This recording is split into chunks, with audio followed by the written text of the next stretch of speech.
Welcome to the Purple Rock Survivor podcast. I am John, my co-host is Andy, and we are talking episode 10 of Survivor Game Changers.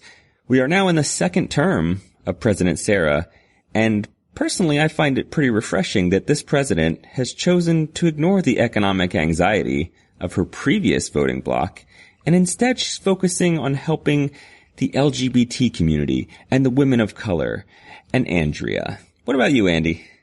She's a uniter, not a divider. It's all about unity, not mutiny. Or is it immunity?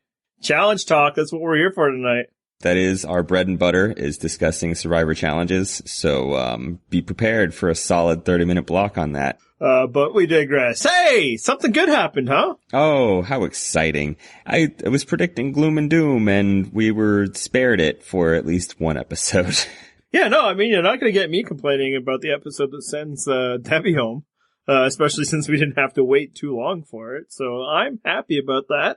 I am happy that Sarah chose to flip from a solid final six with a fairly attractive final three offer to go with people I like. That's all a win for me. Yeah, and, you know, that side looked pretty solid. That looks can be deceiving in this game, but yeah, it certainly seemed like that's a decent group to go to the end with and a very beatable group to go to the end with. Although, Cirie did make one good point despite it being very self-interested. That side, you know, depending on who she gets to the end with and how it happens, probably not going to give her a ton of credit. Yeah, but she doesn't need that side to give her credit is the thing. Oh yeah, we can jump into it because yeah, no, I mean, the headline is Survivor made me feel good at the end of the episode because, a person I didn't like, went home, and people I did like stayed, and, you know, even prevailed. But, yeah, I mean, that's nice for Cirie to say that. It's like, oh, they'll say that you didn't do anything, that you were the hanger-on. Well, for one, not every jury gives a crap about that. It could just be simple, well, if that's maybe true, but, clearly we can't stand Sierra, and, you know, we're in never any planet we were ever for Debbie, so cool. But, yeah, the flip side argument that, you know, Sarah didn't ask her is like, so if I go to the end with you and, you know, Michaela, do you think I could win Cirie? To which Cirie would be like, of course. Yes, because that's the right answer to give to her. It's not the right answer in terms of being correct. No, and of course there's never been a jury ever that would be like, you're the person who flipped on us and ruined my chances of winning. I might not vote for you for that reason. No, that wasn't something she was risking at all in doing this. It was clearly just about the heavy threat level of Brad and Sierra. So bully for her. Yeah, I mean they were such big threats that she took out neither of them. Exactly.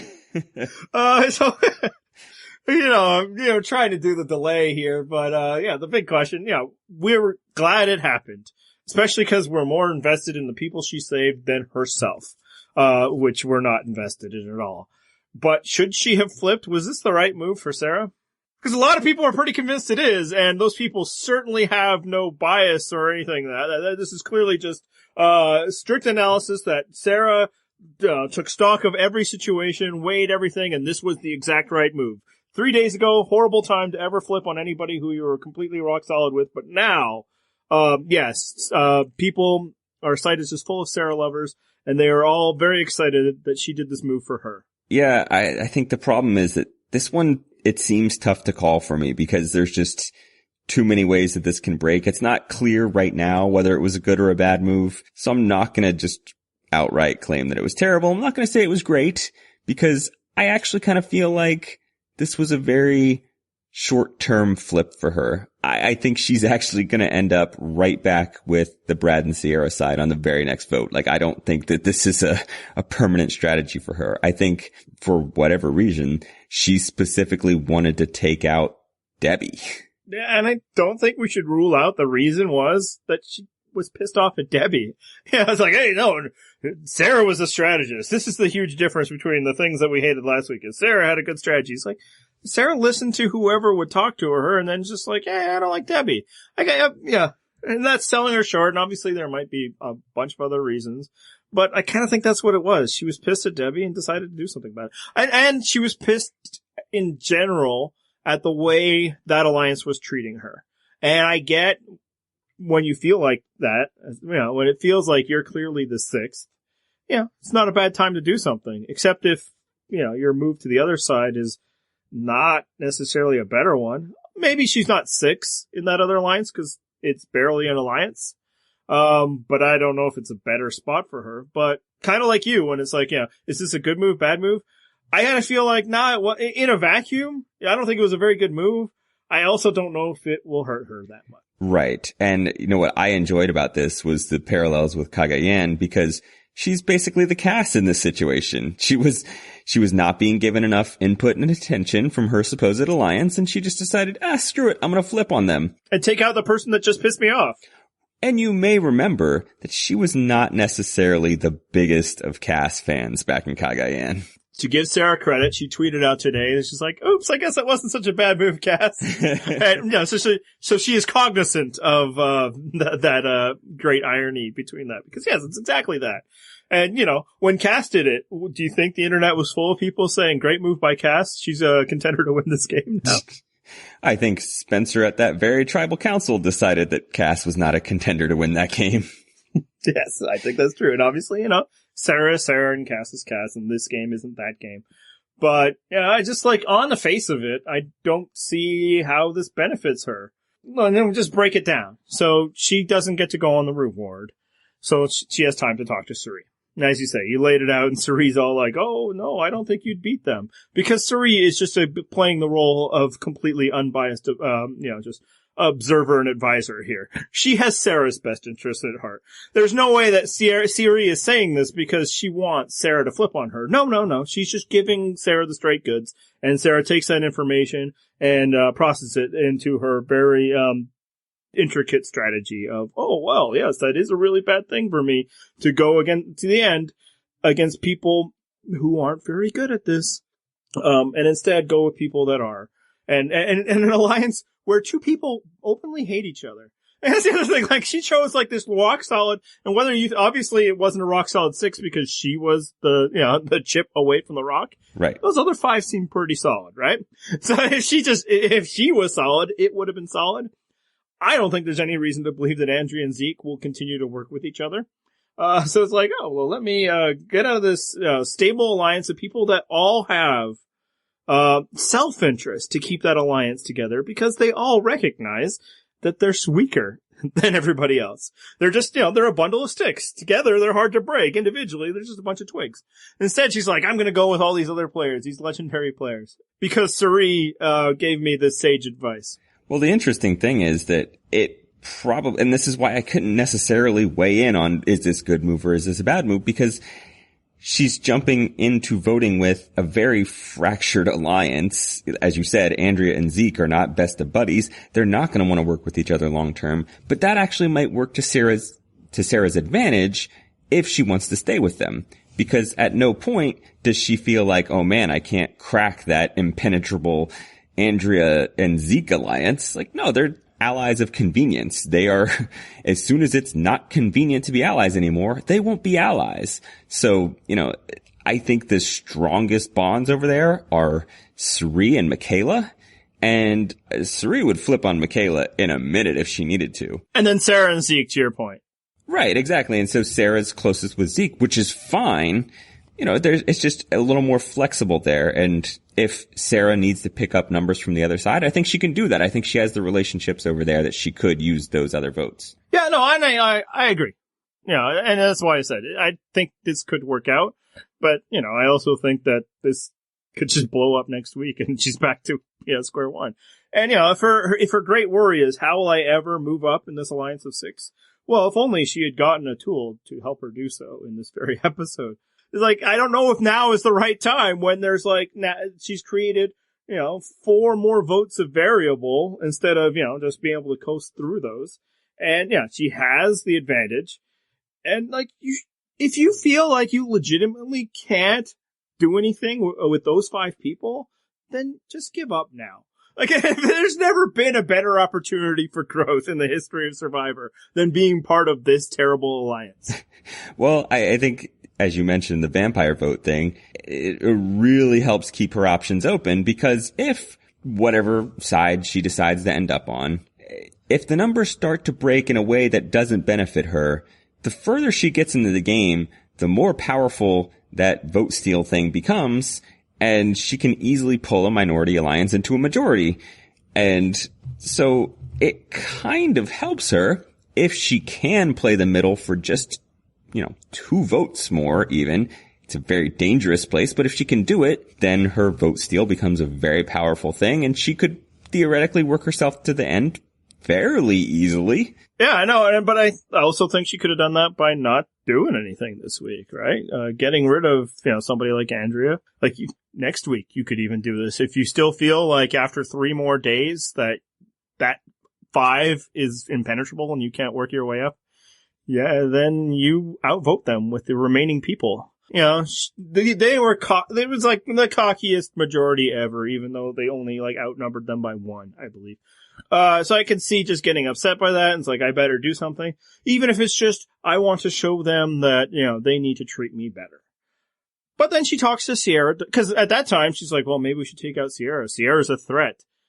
Sierra and Brad are the biggest threats. So it's something that she offered to Cirie in that conversation. But then she talks to Sierra Dawn Thomas, and Sierra gives her a final 3 deal. And she's like, oh, okay, I'm good now. And to be fair to Sarah, she should have been like, oh, okay, I'm good now. Because an alliance with Sierra and Debbie, that sounds like a golden ticket. Eminently beatable, right? Yeah, because I think if you're out there, you kind of get the sense of how people feel about Debbie. I don't know if that'd be a well-kept secret. And it's pretty clear that people don't think very highly of Sierra either, right? Like, every conversation is like, oh, she's the worst. We got to get rid of her. That's somebody you should be able to beat. So yeah, the final 3 happens. And then, everybody's like, well, then she got more information that Debbie wasn't on her side. Except that information came from Aubrey, another person who's highly motivated to lie to Sarah. Yeah, part of the reason people have been trashing Sierra is that they see her as the head of that alliance. So Sarah would have to do something before she got to the end to make it clear that she was a power player versus, Sierra winning just because she was viewed as the head of an alliance. Sure, but, she has that tool in her pocket to do something later in the game. Also, she's not Sierra. Yeah, that might be all you need. But I don't know if juries reward the head of the alliance as much as we'd like them to, right? Right. I mean, it's just as simple as be like, I hate her for taking me out. Especially because, they'd never respected her in the first place. You know who might reward the head of the alliance, though? Aubrey. Because she might know the sting of not being rewarded. Yeah, because no juror has ever voted in a way that's counterthetical to their own interests. But maybe. But again, if you're Sarah and you think, oh man, I just can't beat Sierra, then just quit now. Seriously, I would take that option over trying to beat, Cirie any day of the week. Oh, of course. But yeah, so, her big knowledge that, she has to do something to get Debbie now, who, earlier in the day she was not listing as one of the big threats, comes from Aubrey, who is not somebody you should be trusting in this scenario. Now, as it happens, Aubrey is actually telling her something that Debbie told her. Of course, Debbie was lying to Aubrey, which Debbie told us in the confessional. So, for all the idea that Sarah sussed out where she stood and all this. No, she didn't. She just believed what people who were highly motivated to lie to her said to her. And I think in the end, did what felt good to her. And I mean, thank you. Thank you for doing that. Yes, exactly. We all thank you, so I don't have to see Debbie. But I can't say that was the best strategy, nor can I say that this is a clear cut, this is the time you flip. You have to flip now, because what do you do when you get to the final 6 with that group? It's like, well, try to get to final 3, as was proposed. Yeah, I think it does get a little bit dicier if you know that group is loyal and you know that you're number 6. Even stealing 1 vote's not necessarily going to help you very much. So I kind of get it. At the very least, if being number 6 seemed impenetrable, maybe number 5 seems a little more appealing, gives you at least the swing vote spot. If you're at final 7 and you get to keep Zeke until 7, now you just need one of them. So Sierra Dawn Thomas is telling you the truth, and that's just what you have to decide, whether you feel like you can trust her or not. We certainly got confessionals as though Sarah seemed like she was. And the fact that she moved her target off of Sierra to Debbie suggests some level of wanting to keep that option open with Sierra. Zeke, you and Sierra, and that vote is all you need. That is true. If you believe that at that point Sierra is going to vote with you. Sure, but here's what I'm saying. How in this past 3 days are you like, nope, there's no way I can get past those 5 people. It's all over for me. Like, I don't know if that's true. And if that is true, then isn't it equally true that somebody, say, last week could have felt like, nope, there's no real path with this loosely aligned group of 7 people. I'd be better off going there. I like how you're still fighting last week's battles. I just don't get the inconsistency. Well, I mean, I do. I totally get the inconsistency. We didn't like what happened last week. We do like what happens this week, and this is where everybody's like, no, how dare you represent my opinion? Sure, okay. I'm sure if Sarah at the end of the day just decided to vote on Andrea this week, you would have been like, good move. Now, you're happy that she did this, and you're retroactively fitting that. Because, yeah, maybe this works out for Sarah. I actually think it'll work out in a very roundabout way for Sarah, but I don't see how you can say that, oh no, this week's flip was totally justified. Last week's flip was a complete betrayal. Because the other thing is, like, how often has flipping worked for people with jury members? I think one of the things that makes this one a little bit different is I think that Sarah has much more solid relationships with the other side than Zeke does, or that at least that we've seen, because they seem to view Sarah as a much more solid 6th member of their alliance than they ever did with Zeke. We didn't see Zeke as being particularly close to anybody else. Debbie and Sierra both said they saw right through him. Sarah, on the other hand, is chatting up Sierra like they're best buddies. Debbie is claiming that Sarah is a clear member of their solid 6 alliance. I think that Sarah was much more equipped to work with either side here than Zeke was. I think it's fair that Sarah's probably formed better relationships with everybody, in part just because probably nobody feels particularly threatened by Sarah, which I think to her credit. I'm not saying that necessarily as an insult. Yeah, and I think at the point where, like, yeah, Zeke was wrong, but I think Zeke had every reason to believe he had relationships with all sides. Like, people have acted last week like that 7 was like, you know, day one alliance type stuff, as opposed to a group of people who have never voted together. Like, literally, like, Zeke had never been on a beach with Aubrey before. Other than that, like, at the merge, that was probably the first time they met. They had always been apart, but now, you know, yes, essential alliance. So it's like, my point is, like, both were risks. And, you know, this one paid off. That's the other thing, and maybe that's the bigger difference than everything else. Sarah seemed to work. And so, obviously she knows what she's doing, but I still don't know if it was a better plan or not. Yeah, and if we look at, you know, historical precedent, as you pointed out, how many people thought it was a great idea for Cass to do what she just did? Like, there's a potential that, like, Sarah gets targeted by idol holders next week. Obviously she can't, you know, she doesn't know they have idols, so I'm not faulting her for, you know, flipping on the idol holders. But, like, you know, she has now assumed a great deal of risk. And for what? To go to the end with Cirie? Is that the big plan here? Well, that's the other thing is I don't know that she necessarily assumed a great deal of risk. And that's why I'm not quick to condemn this one, just because I just feel like it's so easy for her to just go back and work with them. I mean, I think she's kind of trying to adopt Tony's strategy of, yeah, I betrayed you, but I'm still on your side. And I think just the way that group seems, I think they'll just welcome her back. Maybe. It's totally possible. Especially because it'll just be like, well, you know, you're still just not that. Yeah. You were one of the also rants of the season, so come on again. You know, because I genuinely feel like they just bonded over, like, their shared mediocrity. I was going to say mediocrity, but yeah, to be more fair to them, it's like, we all know that, like, nobody thinks we're actually game changers here. Let's show them. So, maybe it's not mediocrity, but sense of inferiority might be it. Sure. And so, you know, maybe they write, but, like, it's not unheard of for people to get pissed at the person that just flipped on them. I think we actually saw that this very episode, did we not? Oh, are you suggesting that Andrea might have been a little bit bitter? It's possible. I mean, I don't want to, like, you know, put words in people's mouth, but no, absolutely. And, you know, look, it hurt, and this game is real, and feelings are real. As hurt as she seemed on the show, there's a secret scene where there's even more. Wow. I mean, so that could happen with Sarah. I don't think it will, just because they almost seemed like bemused by what happened. But, you know, if they decided to target the flipper, as many people have before, yeah, she'd be in trouble. But I guess more of the question people have is like, is she going to win? Well, yeah. So the Sarah truthers started appearing this week. They might have been appearing before. I don't know because I don't follow the Edgic thing. I think just from a pure game perspective, yes, Sarah can definitely win the season because she's got people willing to work with her all throughout this game that are still left in this game. I don't think Zeke, Andrea, or Cirie would ever begrudge her for flipping back to Brad's side if she does, and I think she will. Partly because, at the very least, she worked with them once, which is more than Brad and Sierra ever did. And I just think there's certainly no one that she seems to have incredibly pissed off. I can think of one person. You think Debbie's very upset?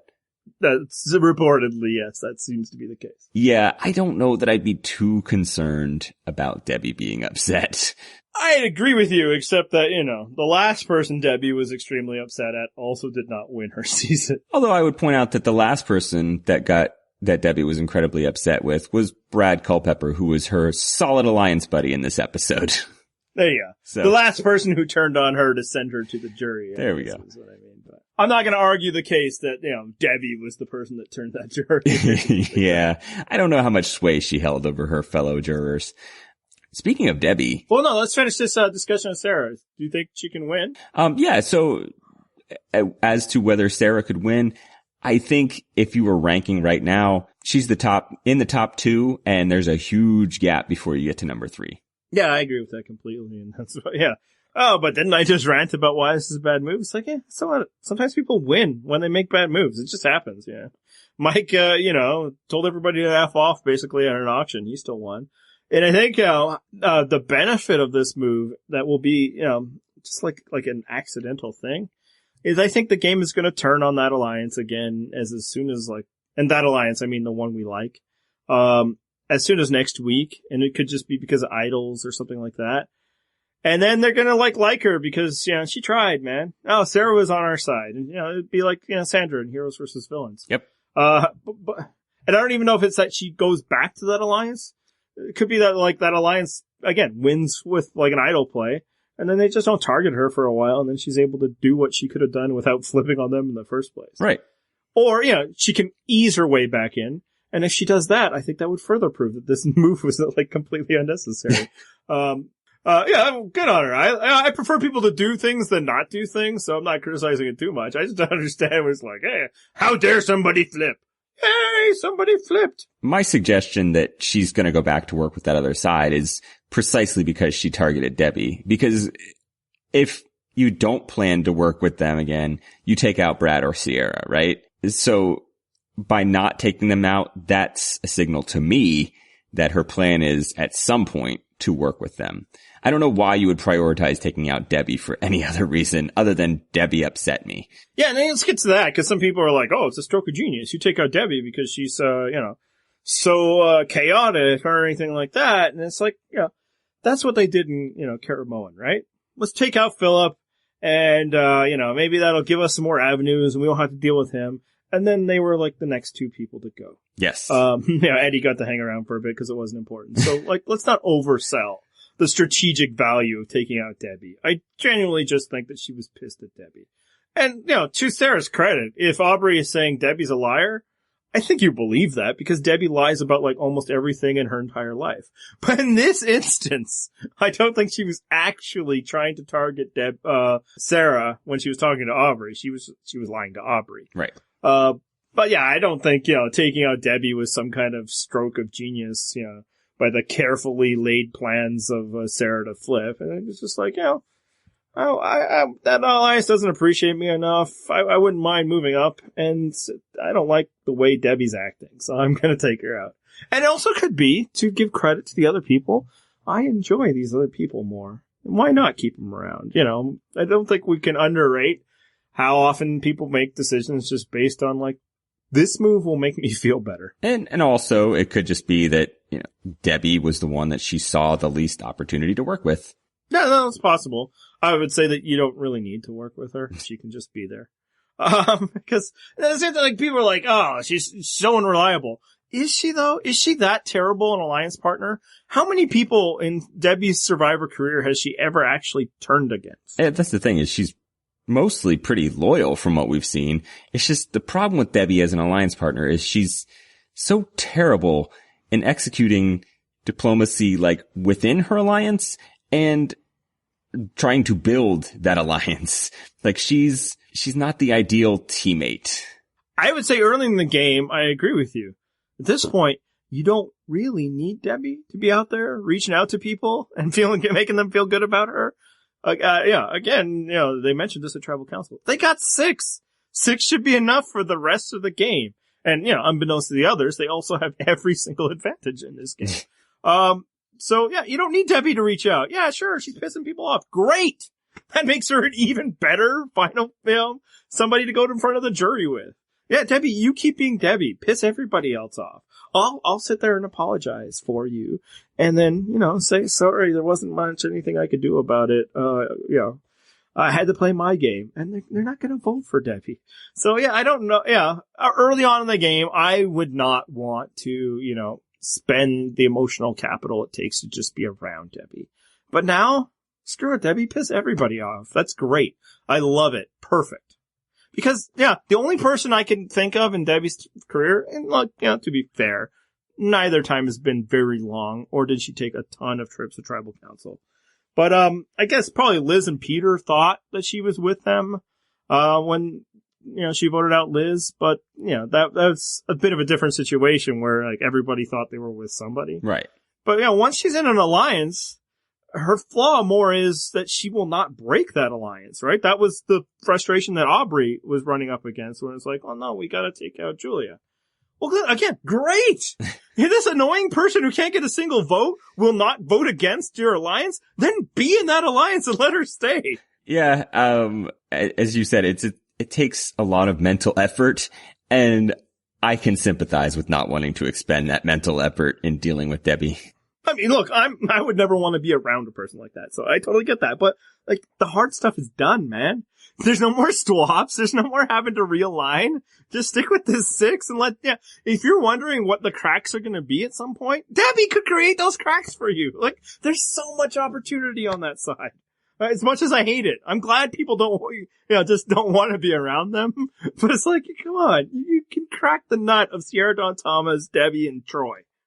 I'm confident that you could, Sarah. So now that Debbie is gone, and I'm sure you are just as heartbroken as I am, it's time to discuss Debbie's legacy in this game. What is her Survivor career highlight for you?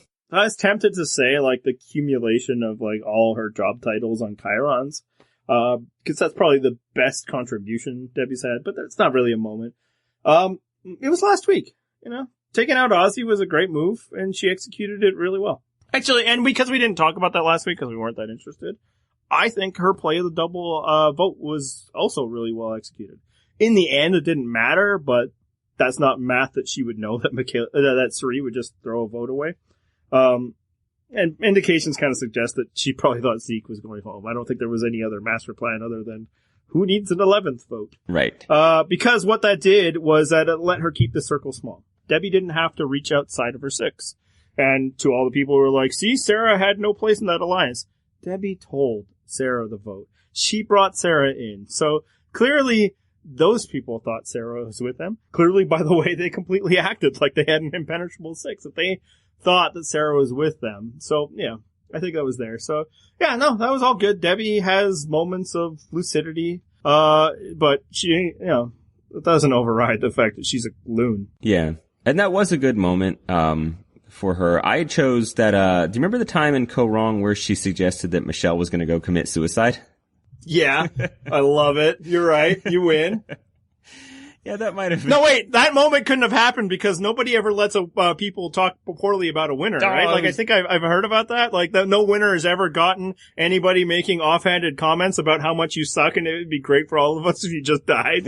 I was just gonna go into that. Damn it, you stole my thunder. That's okay. Debbie might have been the actual only person in Co Wrong to ever mention Michelle, so I guess that's probably why they got included in the edit. And looking back, it was a pretty obvious sign that Michelle was going to win because, she was mentioned so positively. Yeah, when everybody's just sitting around laughing at how much she sucks and how they're going to get rid of her. Yeah. Legendary Survivor. So very great. So, yeah, you win, completely. That's my favorite moment that Debbie's ever done. And, if only she could have done something like that this season. Damn, Debbie. Damn, Debbie, indeed. So if anybody has any others, you're wrong. John got it. But, feel free to comment with some other things. But yes, saying that I hope Michelle kills herself is just fantastic. I will say, like, I did enjoy it this week, and I believe it was Roswolf who pointed this out in comments, where she's just like talking up like, they haven't been in planes before. Like, what are you even bragging about? Who hasn't been in a plane before? Not like these rubes. I know planes, but they were all like, oh, the incredible power of flight. How have we transcended the earth? My joke to Gordon Holmes, who mentioned that on Twitter, I was like, no, Debbie swam to the island. She doesn't realize everyone else flew there. She's much more fun to talk about once she's not on Survivor. Yes, exactly. When I'm not inflicted with Debbie on my, and when Debbie is not inflicted upon me on my TV screen, I'm much happier to discuss her. Look, all we have to do is sit around and talk about how happy we are when people do things we like. And how, yay, this is great. You don't have to then say, and also it was the best move for them. Just say, haha, that idiot, because I don't care if Sarah does good things. I'm not invested in her either. That's all you gotta do, folks. And then, I won't, say things. But look, if you haven't argued that way, then I'm clearly not talking about you. Don't get offended. I'm talking about somebody else that has these bad opinions. Hey, speaking of bad opinions, have you happened to notice one of my favorite things about the way the show's been edited this season? People talking about Michaela, specifically Sierra and Debbie talking about Michaela. Michaela, who's insane. She's out there blowing things up. She's flying off the handle. She's not like the calm, level-headed one like Andrea. And, she's not all stabilizing and peaceful like Debbie.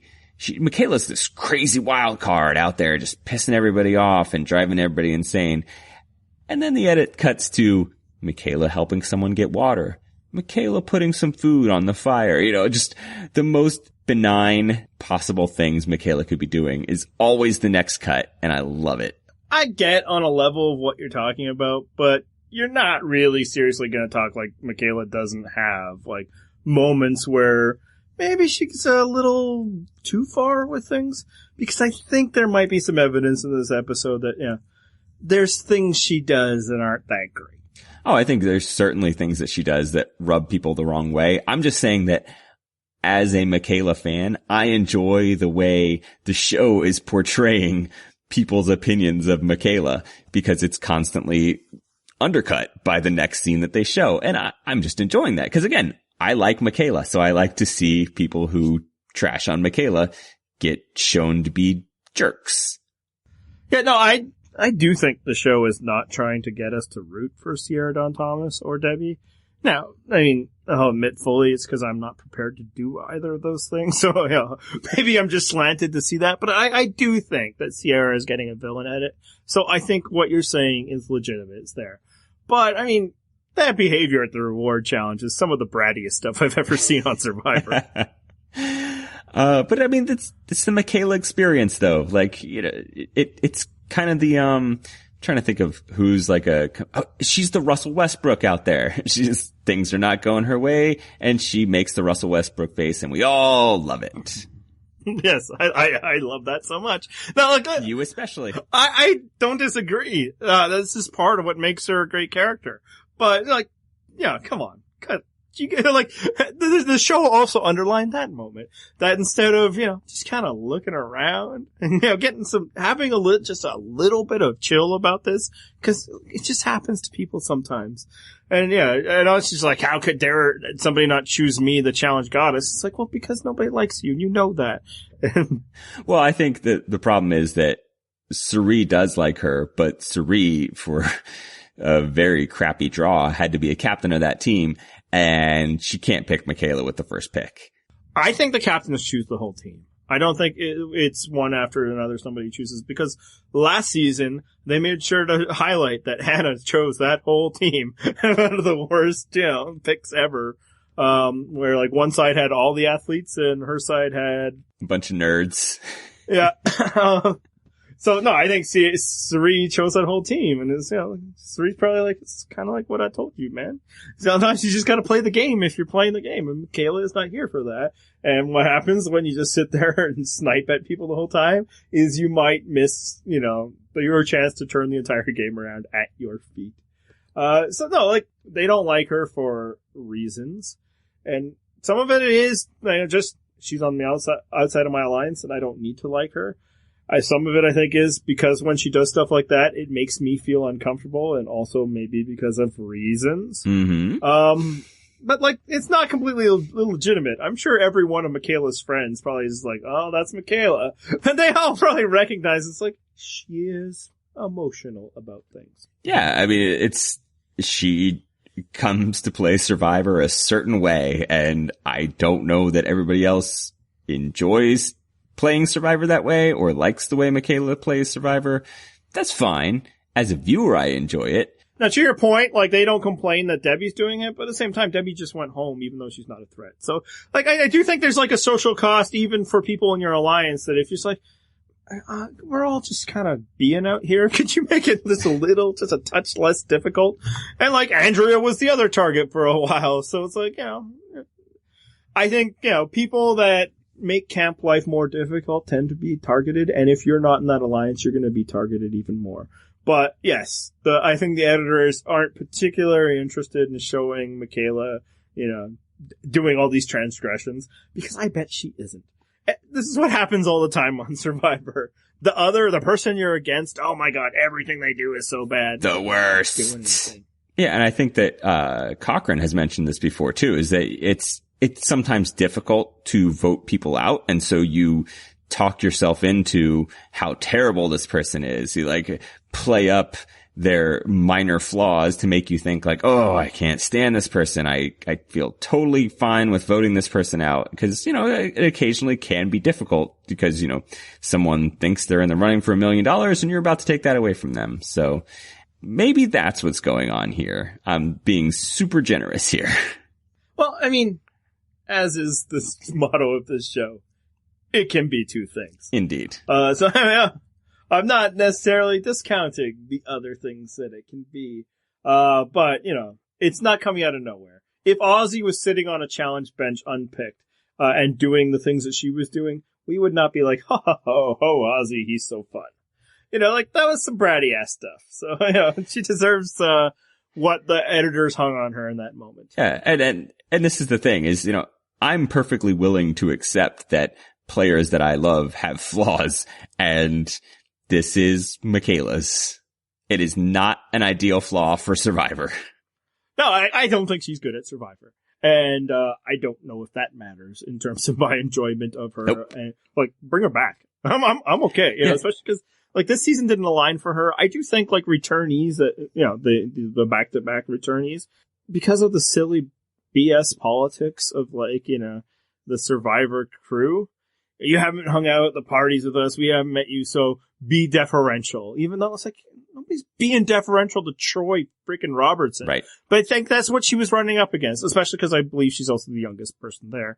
And yeah, Michaela's she's not here for that. And she shouldn't be. And next time, if they bring her back, she wouldn't have to be, because now, oh yeah, Michaela and the T, and you've now been to Survivor things, or at least we know who you are. We've seen you on TV, so you get to be you, and that won't bother us so much. Because I think that's another element of all the elements in play. And that's like, who is this rookie to talk to us all like that? Even though, yeah, she's played Survivor as often as you have.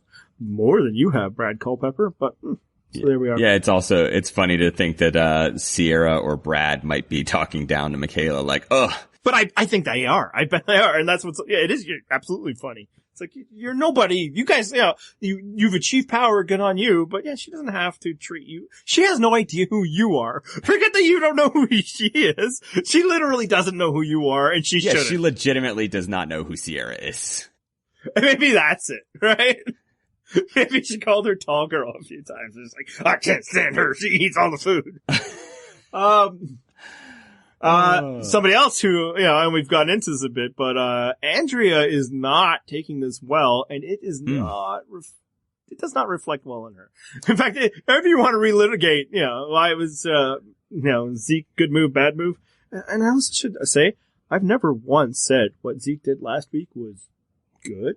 I think it was poorly executed Survivor. But I think maybe in the bad calculus is that he thought that Andrea was going to betray him. And I think the way she's reacting suggests, no, I don't know if she was planning on. And also, I think he might have oversold what cutthroat strategic player she is, because she's just taking this all in the feels. Are you as surprised as I am that she has taken it this way? I mean, I kind of got the vibe in Cara Moen that, she views it as a game. She understands that betrayals are part of that game, but she just seemed like legitimately hurt and angered by Zeke's flip in a way that I don't think Zeke expected, and I didn't expect either. Yeah, 100%. And everything you just said. I am surprised that she's taking it this way. And I think Zeke is too. And I think he has reason to. Yeah. And Cara Moen, she, her very first vote was for Franny. And she suffered the slings and arrows for that. She's probably going like, hey, it's a game, y'all. And, when she got blindsided, she was all like, good move, everyone. Like, this does not seem, to her character. And everybody's like, oh, well, they're friends from outside the game. I think we might be overselling how, close a deep a bond you form with somebody by playing like a fake version of Survivor over a weekend. I think they were acquaintances, but I think maybe the Jeff Varner situation created a different level of emotional bond. Yes. Or maybe just like they'd spent the whole game together. So yeah, I did not expect this from her, Yeah. My guess was that after the, fallout with Varner, there was probably some what she felt was very emotional connection there, and it may be a legitimate emotional connection, and the fact that Zeke so quickly betrayed that probably stung. Yeah. And I also wonder if it's kind of like the Michaela thing. He's a rook, and how dare he do this to me? 3-time Survivor Andrea, right? Like, you can't make a fool out of me. I'm showing you the ropes here. You were supposed to listen to what I was saying and follow my plan. Because that's what people are supposed to do. Let somebody else take the lead and never, turn on them. That's right. If they're turning on Debbie. I know. I'm not being fair. But here's the thing. You guys love it when I'm not fair with people who, have, anti-Sandra opinions. I'm sorry. I just shoot for everybody and sometimes I close my eyes. I'm an asshole. Like I say. Can't pick the target every week. But yeah, no, I am surprised by how deeply she's taking this, and I think it's not over. It's nowhere near over. Yeah, as we said earlier, yes, they work together on this vote, but I can only imagine that this is a very short-lived Cold War type thing. Like, it's going back to a hot war soon. Or Sarah just saved the season for us and everything's going to work out well. Well, Isn't that what we're so amped about? That's why she made the great move, because now Debbie's gone and the rest of them are going to fall in order, and our faves, the remaining few that they are going to take this thing over, and Cirie or Aubrey are going to win. That's what's going to happen, right? Inflate that balloon as much as you can, because I'm running right at it to pop it. There are 4 immunities between Ty, Troy, and Sierra on that other side. Not including challenge wins, just 4 bonus immunities for them to use. Sarah also has a vote steal, the vampire vote, and I'm thinking Sarah goes back to that side. So every single advantage is now going to be on that side if Sarah goes back. And even if it's not, Sarah's lone advantage is overwhelmed by all the things that those other guys have. At the very least, even if they're terribly inept at playing the idols, probably one of them is going to hit, right? Even if you're bad, like a 33% chance that one, 1 out of 3 could happen, right?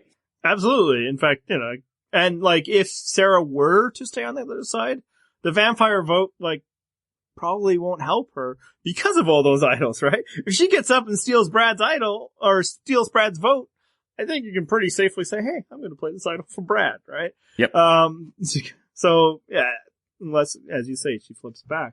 So no, I think this was a stay of execution. That's all it was. And moreover, it's just if this really was the turning point of the season, and yeah, we get to see Suri and Michaela in the finals, and this is Michaela's loser finalist edit. Why on earth would the season have spent so much attention on those piles of meh? It doesn't change the fact that like so much of the non-Sandra time this season was dedicated to Brad Culpepper and Sierra Dawn Thomas and Ty, right? Like that just doesn't happen if they are now going to just be swept out, and especially them instead of Suri, instead of Michaela, instead of Aubrey, who still is not really on the show. She's good for a GIF. She is definitely good for that. Her coleslaw callback was A+ material, but she's still not really there. This was probably her biggest episode, because of the Debbie and helping flip Sarah. And no, it's not going to work out the way we want it to. So, like I said last week, be happy with when the good things happen, because I don't think this is that kind of story. Yeah, we won the battle this week, but we're going to lose the war. Like the writing is on the wall here. So, and like I said, it wouldn't be crazy if next week they just, Ty wins immunity and then all 3 idols just protect the rest of the alliance. That'd be insane. It's going to happen. Yeah, and that would be the exact inefficient use of the idols that I was suggesting, because one of those 3 would work. I mean, they would absolutely win that vote, but then it's like, That's true. Okay, now what? And if I were Troy, go ahead, play it if you don't feel like you flipped anybody. But if I were Ty, I'd be like, hang on to those idols. Maybe make a run. But he has a history of playing idols for people. That's true. Yeah, it's worked out sometimes. I'm not necessarily criticizing that. So my hope for the season hasn't been restored at all, especially because it's like Sarah, jumping into the possible pole position for winner is not a better thing for me just because she voted one way that I liked. It's like, I still don't like her. She's still like, she just did a cool thing that I enjoyed. I almost feel like I would prefer to see her win over Brad or Sierra at least. I mean, we're talking very slim margins, but maybe if she kept doing a few more things like this, because that's what I've been saying since, we've been, ruining everybody's fun by saying this isn't going to be good for us. It's like, just do something cool, winner. If it's Brad, if it's Sarah, then, entertain me along the way. And I just also feel like, that wasn't going to happen. And I legitimately think they were just going to be like, hey, let's write out 6. Let's just be the people that do that. So yeah, she did this. Maybe she'll do something else, and that would be entertaining, and it'd be like, okay, sure, her. But I think I'd still prefer Brad, because I'm a sexist. I don't know. I don't know why. I think more it's just because I dislike her more than I dislike him. Tiebreaker, Sarah came from a better season. How about that? That is very much true.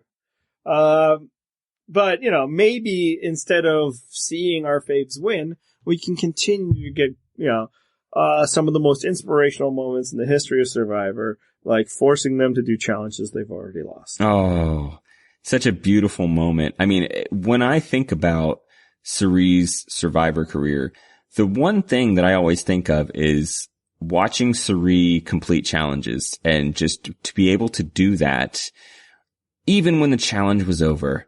Oh, so heartwarming for me, because again, as a Survivor fan and a Suri fan, the thing I love most is watching people who are inept at challenges be forced to complete them. I mean, like, we already have Suri's, moment, right? Like, we can just say that now and then save ourselves the trouble in like next week or 2 weeks when she goes home. This was it. This is, Suri, walking across a balance beam. That's the highlight of her Survivor career, right? Is it not? Absolutely. So, clearly, you, did not buy into Prope's line of thinking as this was happening. I love that, like, his definition of Suri's greatness is whether or not she finishes some stupid freaking obstacle course in the ocean. Like, is Stephen Hawking not great? Because I'm sure he can't finish that challenge. He couldn't do it no matter how deep he dug. It's infuriating. Like, people have different skills. It doesn't matter that she sucks at challenges. Nobody that is a Suri fan cares that she sucks at challenges. I don't even really think Cirie cares that she sucks at challenges, despite what her little tear-filled confessional after that might have suggested. All right, so I'm going to slightly defend Jeff from that. I don't think he's now like, oh, now that she did a challenge, I finally respect her. I think he's very pro Cirie, right? And respects, the things she's done in Survivor beforehand. I also just think, like, this is just so Probstian. Mm-hmm. He's just, and it's not the challenge, it's that, the story, that she's overcome this challenge, and challenge meaning like the generic, difficulty in life, because he, thinks his silly little water contest represents something like that. And it's like, it's so heartwarming. And then it's just also like, I think like his storyteller and producer brain. Yes. And you see it as he's talking. 15 years ago, you were the one who couldn't get off the couch, and now look at you, you've done this. Which also kind of like overlooking the fact, like, she's done alright in challenges before this moment. Like, it's not like it's just been like this, series of fail, like she plowed people in Heroes vs. Villains, like the first challenge, and the, push people, the sumo challenge. Like, she's done okay. Her tribe didn't lose a challenge in this, an immunity challenge in this season until after the merge. Like, she made it completely without losing an immunity to the merge. Yeah, I mean, the asterisk there is that a lot of those challenges were constructed so that somebody like Cirie could just untie a knot. Sure. But yeah, so like it was hokey, and I think he was like, oh, I'm gonna put this to her, and at that point, it's like, oh great, you've put some social pressure on her. However, for one, I think he actually did her a big favor, and now she has this big moment, and it helped people bond to her. I think it's part of what helped Sarah open up to her in that moment. I think the jury is probably like, especially like a jury with Ozzy on it. It's like, huh, how about that? Yeah. So like, I think it actually, because she was able to succeed at it, even though it was ridiculous that, he created that scenario, I think he actually did her a big favor.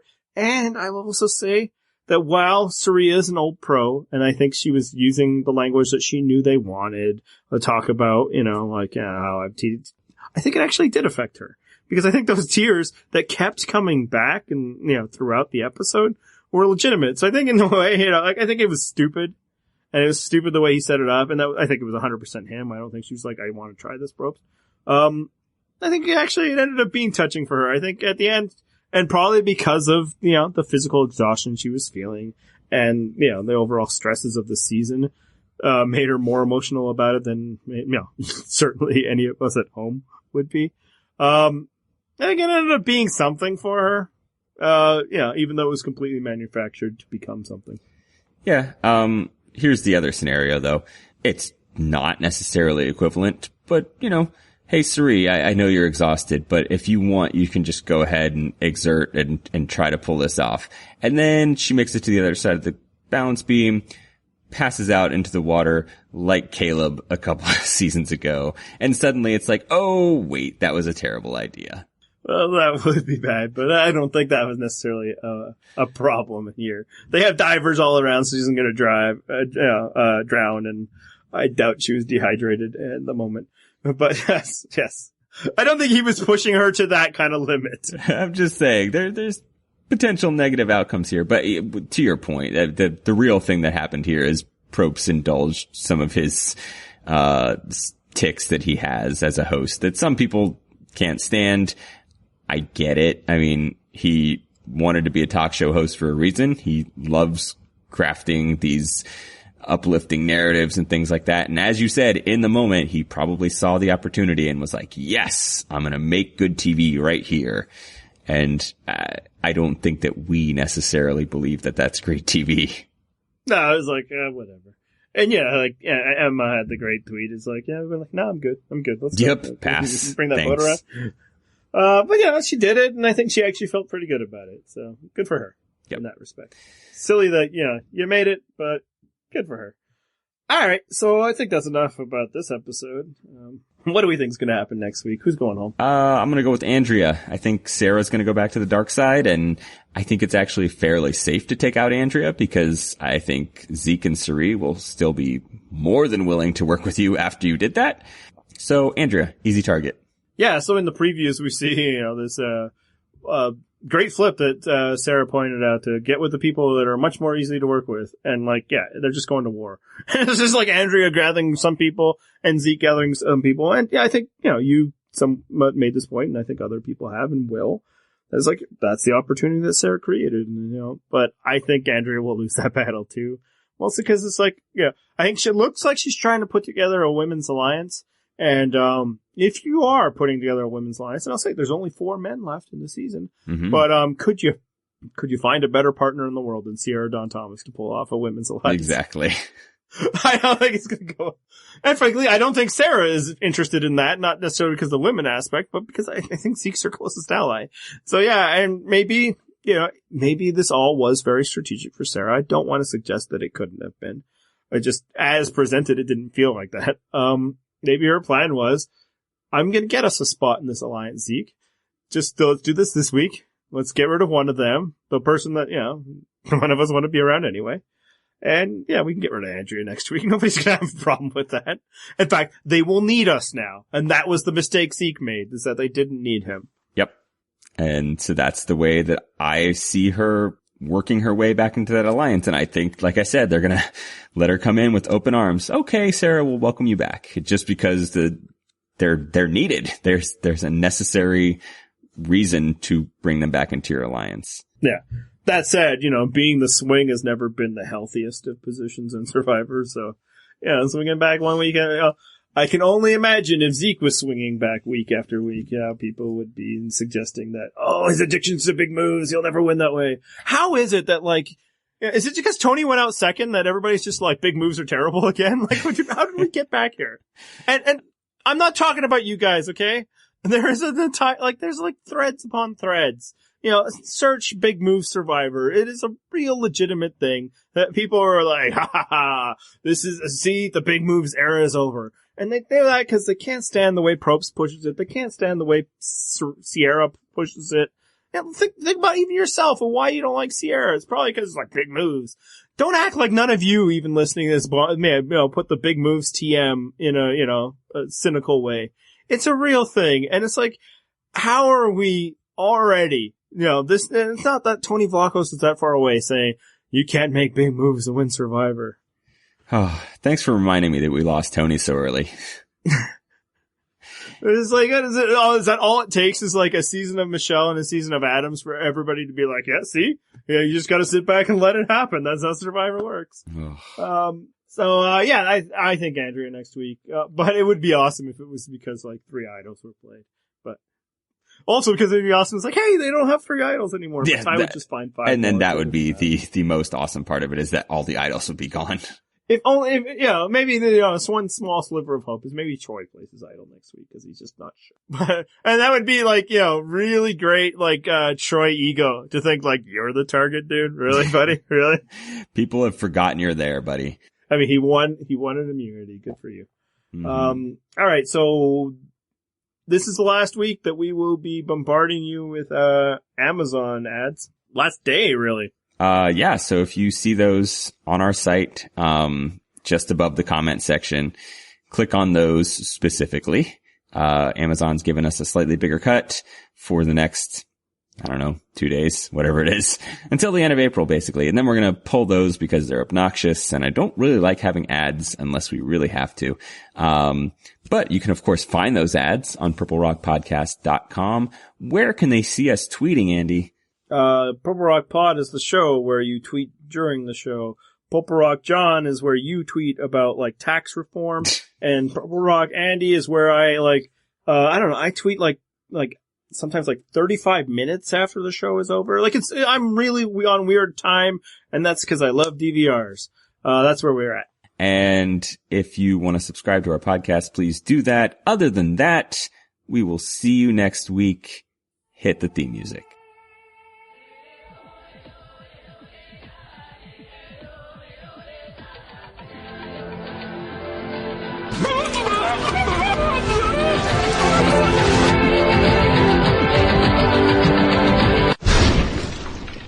That's what it's like when a woman wants a baby.